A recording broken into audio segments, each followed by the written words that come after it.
আমার চোখ দিয়ে দেখে আসছি, চোখ দিয়ে দেখে আসছি। পৃথিবীর বহু দেশ আল্লাহ দেখাইছেন, 4টি মহাদেশের অন্তত অর্ধ 17 বেশি দেশ আল্লাহ দেখাইছেন, আলহামদুলিল্লাহ। মিশর যাওয়া হয়নি। গত বছর মিশর জামিউল আজহার থেকে দাওয়াত এলো, সম্মানজনক দাওয়াত পাইলাম, আলহামদুলিল্লাহ। জামিউল আজহার বিশ্ববিদ্যালয়ের ছাত্র ছাত্রীদের সংখ্যা 2.5 লক্ষ। হাজারো সভ্যতার লালন ভূমি মিশর। যখন প্লেনে গিয়ে নামলাম, এয়ারপোর্টে নামার পর দেখি বিশাল সাইনবোর্ড, লেখা আছে উদখুলুল মিসরা ইনশাআল্লাহু আমিনিন। সূরা ইউসুফ, মিশরে প্রবেশ করো, আল্লাহ চাইলে নিরাপত্তা প্রদান করা হবে, নিরাপত্তায় থাকবা। কোরআনে কারীমের আয়াত।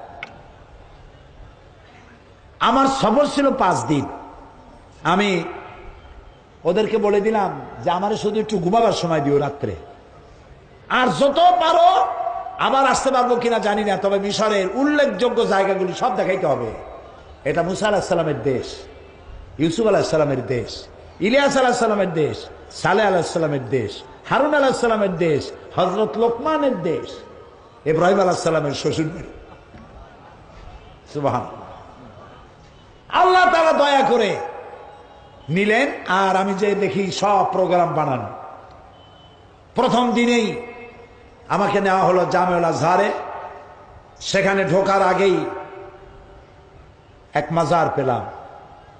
এটি হচ্ছে বুখারী শরা আইনি লিখেছেন যিনি, আল্লামা বদরুদ্দিন আইনি রহমতুল্লাহ আলাইহি। তার কবরের কাছে গিয়ে সালাম পেশ করলাম। এরপরে কবর পেলাম মাজার হযরত ইমাম শাফি রহমতুল্লাহ আলাইহি। তারপরে ইমাম ওয়াকি, হযরত ইমাম শাফির ওস্তাদ ইমাম ওয়াকি রহমতুল্লাহ আলাইহি। তারপরে মাজার পেলাম হযরতে জালালউদ্দিন সৈয়দী রহমতুল্লাহ আলাইহি। জালালাইন শরীফের 2 জালালাইনের 1 জালাল। শাইখুল আজহারের সঙ্গে দেখা হলো, আলোচনা হলো। তারপরে হযরত আমর ইবনুল আস রাদিয়াল্লাহু তাআলা আনহু যিনি মিশর দখল করেছিলেন, তার মসজিদ ভিজিট করলাম। সেই সময় তিনি মসজিদ বানিয়েছেন, সেই মসজিদ এখনো আছে, যার ভেতরে নামাজ পড়তে পারে 1 লক্ষ লোক। খতমে কোরআনের রাতে, তারাবির রাত, রমজান মাসে খতমে কোরআনের রাতে বারান্দা টারান্দা রাস্তাঘাট ভর্তি হয়ে প্রায় 5 লক্ষ লোকের সমাবেশ হয়। মোনাজাত করেন শেখ জিবরিল। আমি শুনে তো অবাক, জিবরাইল আলাইহিস সালাম আসে এখানে? কয় যে না, শেখ জিবরিল ওনার নাম। এরকম আজিব নাম শুনিনি আমি এর আগে। আমি তার ক্যাসেট চাইলাম, তিনিও তার সাথে মোনাজাতে অংশগ্রহণ করার জন্য এত লোক এখানে হবে। পরের দিন চলে গেলাম বুহায়রা কারুন দেখার জন্য, সূরা কাসাস। মুসা আলাইহিস সালামের কথা যে আল্লাহ কত বলছেন কোরআন শরীফে, সব থেকে বেশি বলেছেন মুসা আলাইহিস সালামের কথা। সুবহানাল্লাহ। মুসা আলাইহিস সালামকে আল্লাহ তাআলা বলছেন, মুসা তুমি ভয় পাও, আমি তো তোমারে আমার জন্য বানাইছি। সুবহানাল্লাহ বলে, ও মুসা তোমারে আমি আমার জন্য বানাইছি। সুবহানাল্লাহ। জি। তারপরে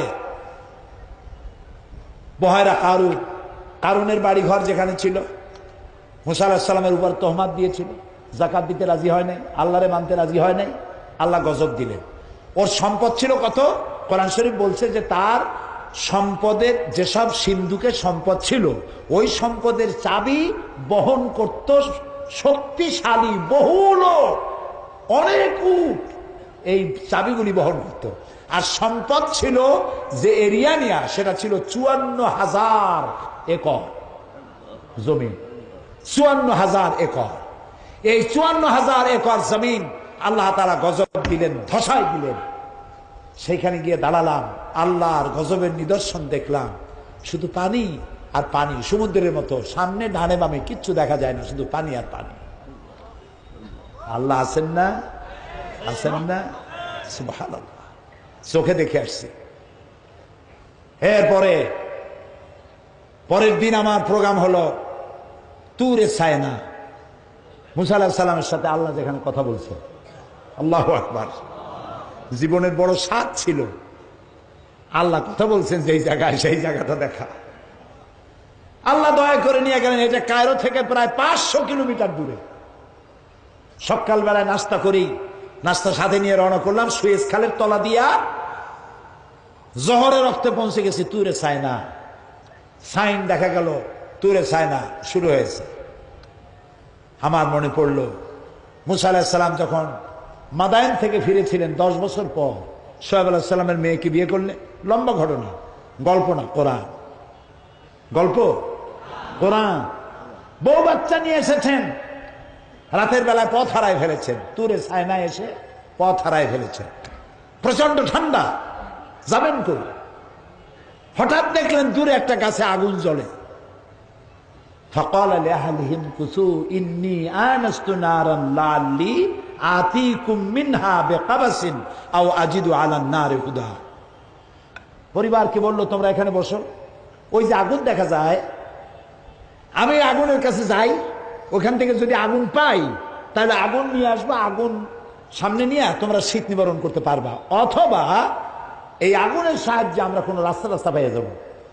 মুসা আলাইহিস সালাম বউরে বসায় রাখিয়া, বাচ্চা বসায় রাখিয়া চলে গেলেন যারা আগুন মনে করছিলেন তার কাছে। যেই না কাছাকাছি এসছেন, আগুনের ভেতর থেকে আওয়াজ এলো,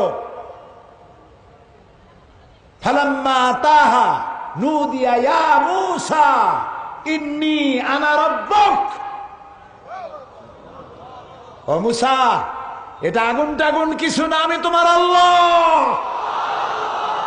আল্লাহু আকবার।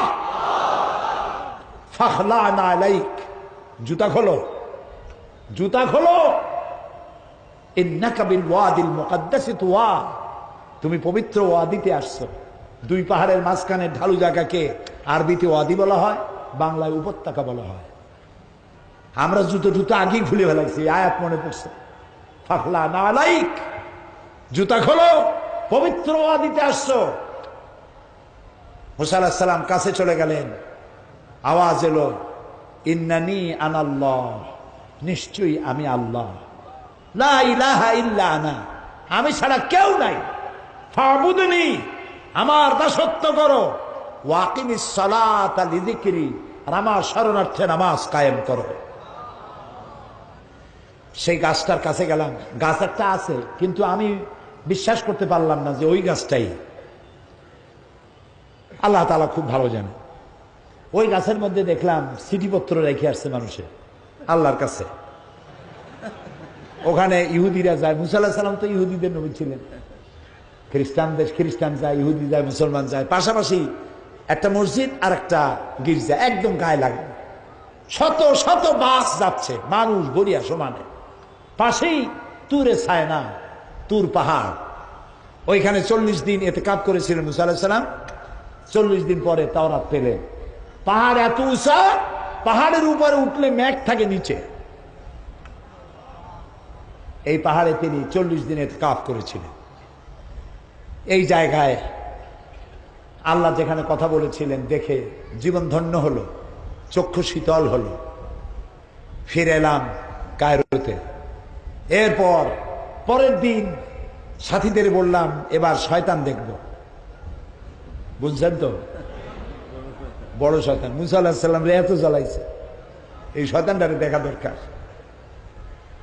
বিশাল মিউজিয়াম, 40 পাউন্ড ভেতরে প্রবেশ করার ফি। লন্ডনের পাউন্ড, মিশরিয়ান পাউন্ড। 40 পাউন্ড দিলাম, দিয়ে ভিতরে ঢুকলাম। ঢোকার পরে বহু কিছু দেখার, কিন্তু শয়তান দেখি না। আমি জিজ্ঞেস করলাম, লোকেরা জিজ্ঞেস করে কি খোঁজেন? আমি বললাম শয়তান খুঁজি। শয়তান কই? কয় যে সে তো দোতলায়, তার একটা পজিশন আছে না। ওই শয়তান দেখতে যাওয়ার জন্য আরো 40 পাউন্ড লাগবে। আমি চিন্তা করলাম ইসরাফ হয় নাকি আবার, অবশ্যই হবে, বিদেশে আসছি এতগুলো পয়সা দেবো। পরে চিন্তা করলাম আল্লাহ তো দেখতে কইছে, কুল সিরু ফিল আরদ ফানজুরু কাইফা কানা আকিবাতুল মুজরিমিন আকিবাতুল মুকাজ্জিবিন। যারা অপরাধী, যারা আমার মহাসত্যকে অস্বীকার করেছে, আমি তাদেরকে কি কি শাস্তি দিছি যাই দেখে আসো। সিরু ফিল আরদ, আমার জমিন ঘোরো দেখো। আমি বললাম দাও পয়সা, আবারও দিল পয়সা। দোতলায় উঠা দেখি শয়তান চিত শুয়ে আছে গ্লাসের বক্সের মধ্যে। 3500 বছর আগের লাশ, ৩,৫০০ বছর আগের লাশ। মাথায় এখনো চুল আছে, পেছনের দিকটা দাঁত আছে ২-১টা, হাতের কয়েকটা নখ আছে, পায়েরও কয়েকটা নখ আছে, চোখ দেখা যায়। চিন্তা করলাম শয়তান তো জীবনে দেখি নাই, শয়তান যদি দেখতাম মনে হয় এইরকমই বোধহয় শয়তান হবে। কত রূঢ়, কত হিংস্র, কত দুর্ধর্ষ, কি মারাত্মক নিষ্ঠুর লোক ছিল। সমস্ত বনি ইসরায়েলের ছেলেগুলিকে সব মেরে ফেলেছে, মুসা আলাইহিস সালামের হইতে দেবে না। আর আল্লাহ মুসাকে পাঠাবে। কার প্ল্যান কার্যকরী হবে? আল্লাহর প্ল্যান কার্যকরী হলো। মুসার প্ল্যান ভেস্তে গেল, ফেরাউনের প্ল্যান শেষ হয়ে গেল। ফেরাউনের লাশ দেখলাম। এরপরে মুসা আলাইহিস সালামকে যেখান থেকে ফালানো হয়েছিল, তার মা যেখানে ফালাইছিল দরিয়া নীলের, এবং যেখান থেকে উঠাইছিল সেসব জায়গাও চিহ্নিত আছে। এরপরে মুসা আলাইহিস সালাম যেখানে তার উম্মত নিয়ে বসে কথাবার্তা বলতেছিলেন, সেইখানে ফেরাউন ঘিরে ফেললো। আর মুসা আলাইহিস সালামের লোকেরা বলল, ইয়া মুসা ইন্না লামুদরাকু, আমরা পাকড়াও হয়ে গেছি, পালাবার তো পথ নাই। দেখেন আল্লাহর পয়গম্বর, শত্রু কয় দিকে? 3 দিকে। কয় দিকে? আর একদিকে কি? দরিয়া, বাহা, নদী নয়, সমুদ্র। 3 দিক থেকে আক্রমণ করেছে, পালাবার কোন রাস্তা নাই। মুসা আলাইহিস সালাম বললেন, কাল্লা রব্বি সায়াহদিন, কখনো নয়, অবশ্যই আমার আল্লাহ আমাকে পথ দেখায় দিবেন। মুসা আলাইহিস সালাম তাকায় দেখলেন দরিয়ার মধ্যে ফাঁক হয়ে গেছে, পানি দরিয়ার নিচ থেকে শুরু করে পর্যন্ত উঁচা দেওয়াল, ওখানে নিচের থেকে শুরু করে পর্যন্ত দেওয়াল, মাঝখানে বিশাল রাস্তা, এপার আর ওপার। সুবহানাল্লাহ কবেন না? গল্প না কোরআন? কোরআন। মুসা আলাইহিস সালাম পাড়ি দিয়ে মাঝখানে গেছে, হাঁটিয়া হাঁটিয়া। ফেরাউন তার দলবল নিয়ে নেমে গেছে। যেই না মাঝখানে আসছে, ততক্ষণে মুসা আলাইহিস সালাম উপর চলে গেছে। আল্লাহ তাআলা তখন, তিনি তো কাপ আর নুনের মালিক, বললেন কোন, রাস্তা বন্ধ। শুরু হয়ে গেল তুফান, প্রচন্ড উর্মিমালায়, তুফানে ডুবতে ডুবতে সাথী সঙ্গী সব শেষ। ফেরাউন একা বেঁচে আছে, একবার নিচে যায় আর একবার উপরে ওঠে। পানি খেতে খেতে পেট 6টা তরমুজের মতো হয়ে গেছে। ফেরাউন বলছে, ও দেখলো আর তো বাঁচার উপায় নেই। সে বলল, আমানতু আন্নাহু লা ইলাহা ইল্লাল্লাযী আমানাত বিহি বানু ইসরাঈল। ঈমান আনলাম ওই ইলাহের উপরে, যার উপরে ঈমান এনেছে বনি ইসরাঈলেরা। আল্লাহরে বুঝাইতেছে, আল্লাহ তুমি ভুল বুঝো না, বনি ইসরাঈলেরা যে ইলাহের উপর ঈমান আনছে, আমি কিন্তু তার উপর ঈমান আনলাম। ওয়া আনা মিনাল মুসলিমিন, আর আমি তো একজন মুসলমান, এই তো কলেমা পড়লাম, তারপরেও সুবহ কেন? আল্লাহ তাআলা বলছেন, আল-আন, এখন, ওয়াকাদ আসাইতা কাবলু ওয়া কুনতা মিনাল মুফসিদিন, অথচ তুমি এই দেশে আমার মানুষের উপরে তোমার হুকুম চালু করেছো, মানুষকে নির্যাতন করেছো। ফেরাউন বলছে, আনা মিনাল মুসলিমিন, আমি মুসলমানদের একজন। আল্লাহ কয়, অকুনতা মিনাল মুফসিদিন, বেটা তুই তো সন্ত্রাসী। কি আর মুসলিম তুই? মুসলমান তো সন্ত্রাসী হইতে পারে না। মুসলমান সন্ত্রাসী হতে পারে? মুসলমান কখনো সন্ত্রাসী হতে পারে না। সুতরাং তুই সন্ত্রাসী, তোরে আমি শুধু মারবই না, আল ইয়াউমা নুনাজ্জিকা বিবাদানিক,